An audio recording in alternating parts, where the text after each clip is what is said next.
What's up, guys? It's Sunday, May 23rd, 2010, and WWE's Over the Limit pay-per-view has just concluded. It finished kind of early. It was 11:45 when I think when it finished.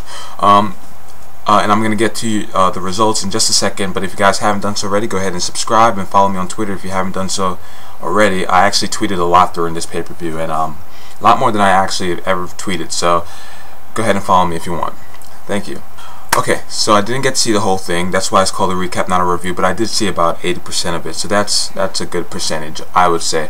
And based off of that, this pay-per-view was, I guess, okay. I don't really think that it was anything special. I don't think it was terrible. It could have been a lot worse. I mean, we've seen a lot worse pay-per-views, but I just don't think it was anything too great. All right. And also, I watched it on a stream. I don't condone watching on streams, but I really wanted to put out a review for this. I watched it on a stream, it was a flawless stream, by the way. I didn't have to refresh the page once or anything like that. But anyway, let's get into the results. Okay, the first match was Kofi Kingston versus Drew McIntyre. I missed this whole entire match. I tuned in right when Kofi Kingston had the title.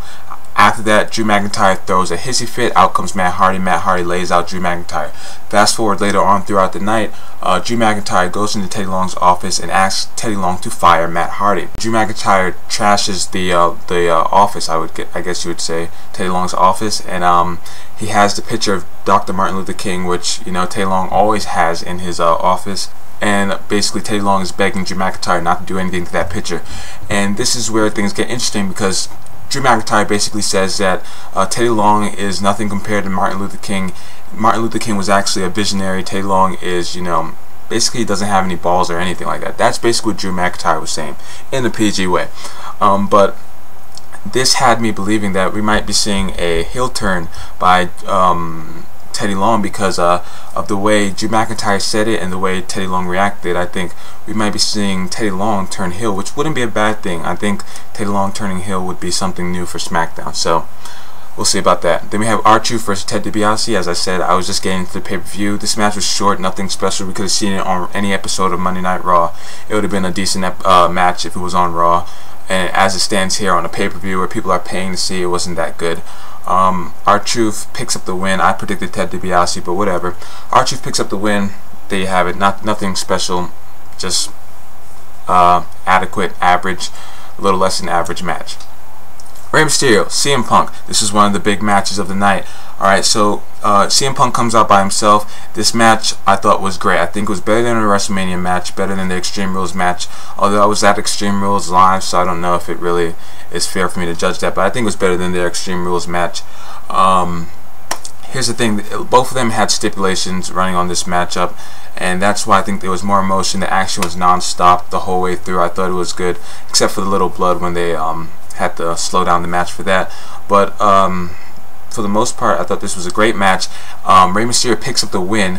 After that, the crowd pops. It was a quick, little roll-up thing. After that, Masked Man attacks Rey Mysterio. The rest of the Straight Edge Society, Luke Gallows, Serena, come out, and they 4-on-1 attack on Rey Mysterio. Out comes Kane. Kane clears house. Rey Mysterio handcuffs CM Punk's arms to the ropes and proceeds to shave CM Punk's head.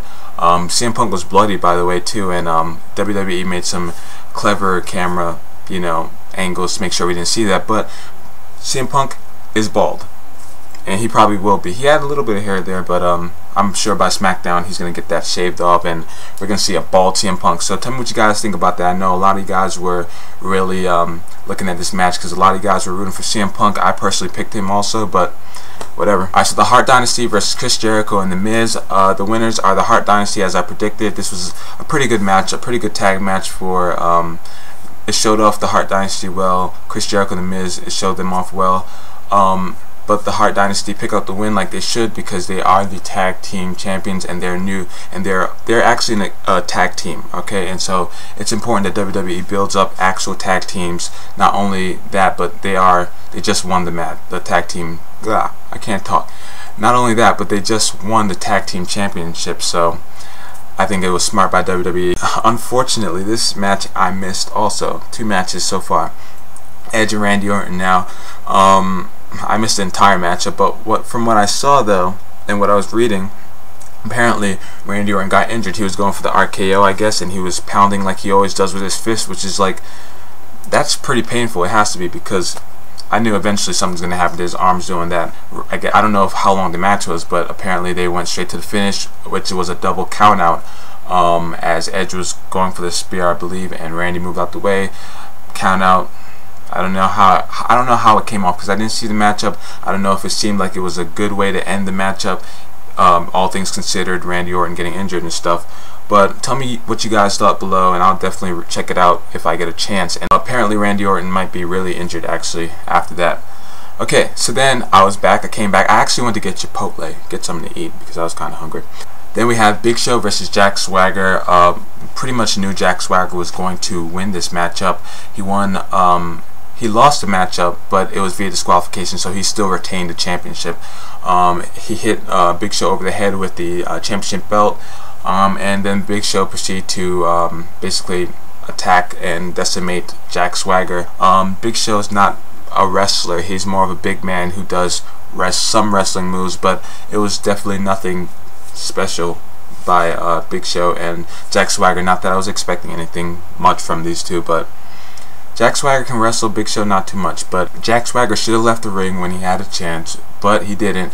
Big Show decided to decimate Jack Swagger, and this is WWE's building Big Show back up to being a main event star, which is, you know, it's whatever. It's really how you feel about it, because me personally, I don't think Big Show can come off as a main eventer, but I mean, WWE's been doing a pretty good job with him, so I don't know. So that was that. Then we have the Divas Championship match, Maryse versus Eve Torres. Eve Torres picks up the win, as I predicted correctly. This kind of brings up the whole tree in a forest question. You know, if one diva pins another diva in a WWE ring in front of thousands, does anybody really care? No. It was, I guess, a better match than they've had in the past, but it was on the pay-per-view, so that's to be expected. But still, again, it's Maryse and Eve we're talking about, especially Eve with her drop kicks that never ever connect, you know. But that was that. So then we have the main event, Batista versus John Cena, I Quit match. This match, I don't know if it was better than, I don't think it was better than the Extreme Rules match. It was given a lot of time. It was interesting because, see, Batista, when he was asked if he wanted to quit, he would scream no most of the times. He screamed no. John Cena, when he was asked to quit, he would just say no as if he wasn't in pain. I think John Cena needed to let it come across more as though he was injured or hurt from the attacks that Batista put on him, but it just didn't really come across. There were some pretty cool spots, and it had me on the edge of my seat for the most of the night, because I thought WWE might pull a swerve and make Batista win.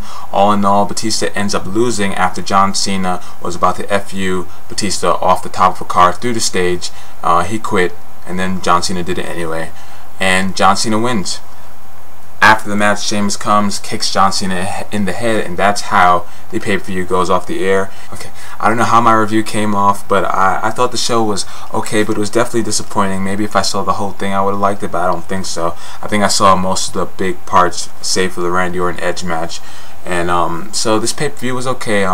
It's definitely not a must-watch, but if you want to go check it out, it's not bad by any means. Alright, so you guys tell me what you thought about the pay-per-view if you saw it, and if you didn't see it, tell me what you think about the results, and tell me where you think some of the rivalries are headed from here on out. Thanks for watching again. If you guys want to go ahead, subscribe if you haven't, and I will see you guys tomorrow night with my Monday Night Raw review. Peace out.